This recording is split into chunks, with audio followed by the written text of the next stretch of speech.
Hello guys, আসসালামু আলাইকুম। কেমন আছেন আপনারা? আশা করি ভালো আছেন। আপনাদের আমরা ভালো আছি আলহামদুলিল্লাহ।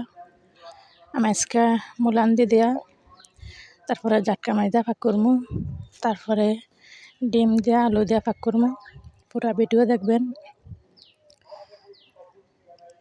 মানে মুলান্দি দিয়ে আমি আগে করে লই, মানে চুল্লা, তারপরে দিয়া পানি ভিতরে ভিজে রেখে অনেকক্ষণ ভিজে রাখলে কি মনে করেন মুলান্দিতে পানিটা উঠে না, কষানোর সময় ওই পানিটা উঠে না।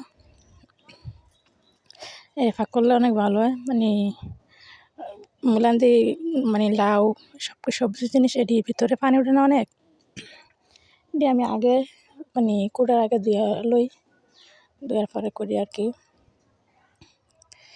দেখেন মানে কোনো পানি নাই, কোনো কিছু নাই, একটা জল দেওয়া লাগে। আর আগে তো আমি ফাঁক করলে মুলান্দি মানে কুড়ার পরে দিতাম, আর ফাঁক বসালে জুলুটা ঘুরা দিত করে, ওখানে নাশটা দেওয়া লাগে। আর এই যে বাটা মাছ, মানে ইয়া মাছ, জাটকা মাছ।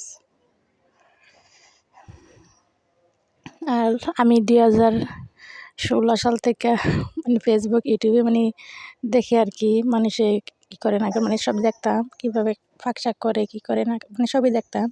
এদিকে আমার থেকে অনেক ভালো লাগে। তো বর্তমানে আমি করতেছি, কিন্তু আমার ফেসবুকে কোনো ভিউই আমি দেখি না। ইউটিউবে আলহামদুলিল্লাহ ভালো ভিউ, কিন্তু ফেসবুকে দেখি না, কোনো লাইক শেয়ার কিছু নাই। ভালো থাকবেন, ভিডিও শেষ, আল্লাহ হাফেজ।